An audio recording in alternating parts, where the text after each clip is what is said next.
আসসালামু আলাইকুম। Reuse content ব্যবহারের অভিযোগে যদি আপনার চ্যানেল মনিটাইজেশন বাদ করে দেয়, সেক্ষেত্রে আপনি যেভাবে আবেদনটা করলে আপনার মনিটাইজেশন 100% ব্যাক পাইতে পারেন। যেহেতু আমি 2বার ব্যাক নিয়ে আসছি, সেই নিয়মটা আমি আপনাদেরকে দেখাবো। প্রথমে আমি মুখে বলবো, যদিও বা মুখে বললে সেটা আপনারা বুঝতে পারবেন না। মুখে বলার পর বিষয়গুলো আপনারা নোট করে নেবেন এবং আমার যে ভিডিও যেভাবে আমি করছি সেই ভিডিওটা দেখে হুবহু না হলেও আপনার বিষয়ের সাথে মিল রেখে আপনি এটা করবেন। তো ওখানে যে বিষয়গুলো আপনাকে আনতে হবে, প্রথমত আপনাকে শর্টকাটভাবে প্রথম আপনার পরিচয় দিবেন এবং 30 সেকেন্ডের মধ্যেই আপনার ভিডিওর ইউটিউব চ্যানেল ইউআরএলটা দিবেন পাশে, যেভাবে আমি দিছি।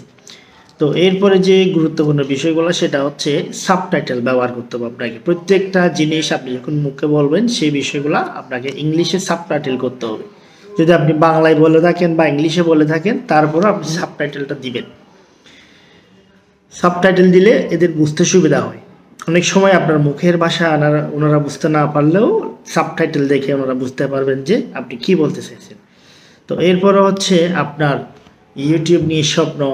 আপনি ইউটিউব কবে থেকে শুরু করছেন, আপনার ভিডিওগুলা কোন রিলেটেড হয়ে থাকে, সেই বিষয়গুলা বলবেন। খুব শর্টলি বলার চেষ্টা করতে হবে। এরপরে হচ্ছে আপনি যেখানে ভিডিওগুলো এডিট করেন, মানে যেখানে বসে আপনি ভিডিওগুলো তৈরি করেন, বানান, সব বিষয়গুলো আপনি সরাসরি একটা লাইভ ক্যামেরার মাধ্যমে দেখাবেন, যাতে ইউটিউব টিম এটা বুঝতে পারে যে আপনি ভিডিও এডিট করেন, আপনি সময় দেন, এই ভিডিও নিয়ে আপনি সময় দেন। এরপরে হচ্ছে আপনি কয়েকটা প্রজেক্ট দেখাবেন যেগুলো আপনি রিসেন্টলি করছেন। যদি আপনি ভিডিও এডিটর হয়ে থাকেন, অবশ্যই আপনার কাছে এডিট করার যে প্রজেক্ট সেগুলো অবশ্যই থাকবে। এরপরে হচ্ছে আপনার স্ক্রিনে নিয়ে যাবেন, স্ক্রিন নিয়ে গিয়ে আপনার ভিডিওগুলা প্লে করে দেখাবেন। যেভাবে আমি দেখাইছি আপনারা খেয়াল করলে বুঝতে পারবেন, আমি একদম শর্টকাটভাবে দেখাইছি। তারপর আমার 4 মিনিটের মধ্যে লাগছে, 4 মিনিট ব্যবহার করতে হয়েছে। 4 মিনিটের মধ্যে ভিডিও আপনার ডিউরেশনটা আপনি মিনিমাম 3 থেকে 4 মিনিটের মধ্যে রাখবেন।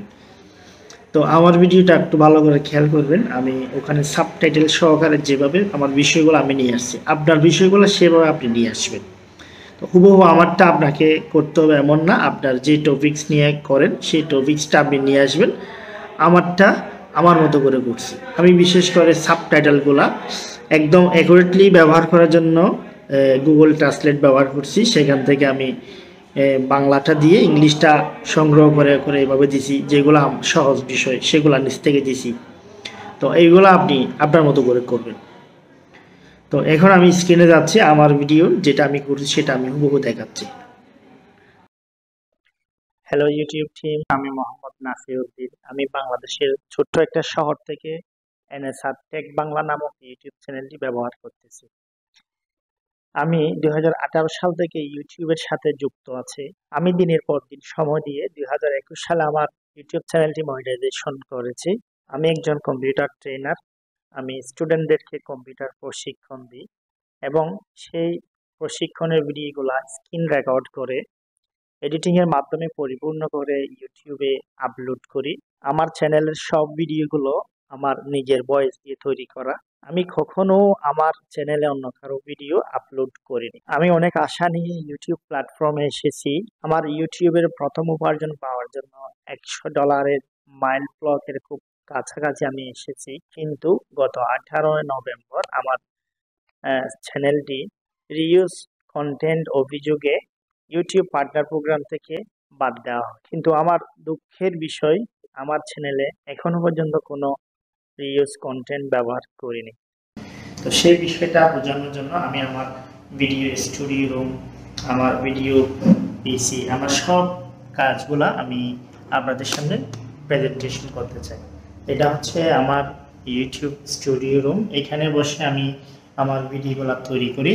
এখানে এটা হচ্ছে মূলত একটা আইসিটি লার্নিং সেন্টার। আমার আইসিটি বিষয়ক যে ভিডিওগুলা আমার ইউটিউব চ্যানেলে আপলোড করে থাকি, সেগুলা এখানে বসে স্টুডেন্টদেরকে প্রশিক্ষণ দেওয়া হয়। সেই প্রশিক্ষণের ভিডিওগুলো মূলত আমি আমার এই প্রতিষ্ঠানে বসে আপলোড করি। তো এটা হচ্ছে আমার এডিটিং পিসি। এই পিসিতে বসে আমি আমার ভিডিওগুলো আপলোড করি। এমনকি আমি আমার একটা চলমান প্রজেক্ট আমি আপনাদেরকে প্রেজেন্টেশন করতে চাই। এইখানে যে ক্যামটাসিয়া স্টুডিও ব্যবহার করে আমি আমার যে রিসেন্টলি যে ভিডিওটা আপলোড করছি সেটার যে হার্ড কপি, যেটা আমি এখানে এডিটিংয়ের মাধ্যমে পরিপূর্ণ করে ইউটিউবে ভিডিওটা আপলোড করে দিয়েছি। তো এইভাবে আমি আমার সবগুলা ভিডিও আমার এই স্টুডিওতে বসে, আমার এই ক্লাসরুমে বসে আপনাদের ইউটিউবে আপলোড করে থাকি। এখন আমি আপনাদেরকে দেখাবো আমার চ্যানেলে কি পরিমাণ ভিডিও আপলোড করা হয়েছে এবং আমার ভিডিওগুলা কোন রিলেটেড ভিডিও, আমার প্রত্যেকটা ভিডিও আমার ইউনিক কিনা, এই প্রত্যেকটা ভিডিও আপনাদেরকে দেখাচ্ছে। এটা হচ্ছে আমার ইউটিউব চ্যানেল। এখানে আমার রিসেন্টলি আপলোড করা ভিডিওগুলা সবগুলো আমার নিজেরই তৈরি করা।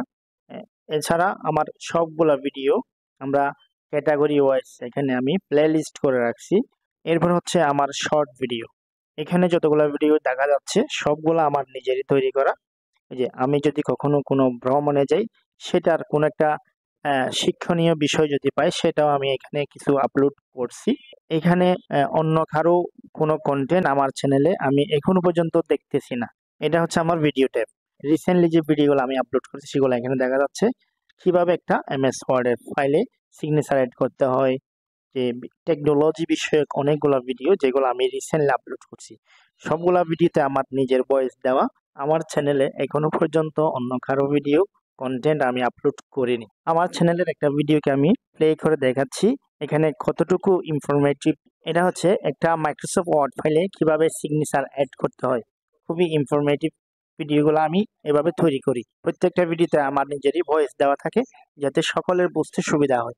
এগুলো আমি আমার এই ক্যামটাসি স্টুডিওর মাধ্যমে এডিট করে আপলোড করি। এই যে এটা হচ্ছে আমার একটা প্রজেক্ট, যেটা আমি কিছুদিন আগে আমার Excel basic to advance Bangla tutorial নামে আপলোড করেছি। আমি আশা করি আমার অনেক বছরের সাধনা পরিশ্রম বিবেচনা করে আমার ইউটিউবের প্রত্যেকটা ভিডিও ভালোভাবে রিভিউ করে আমাকে ভালো একটা রেজাল্ট আমাকে দিবেন।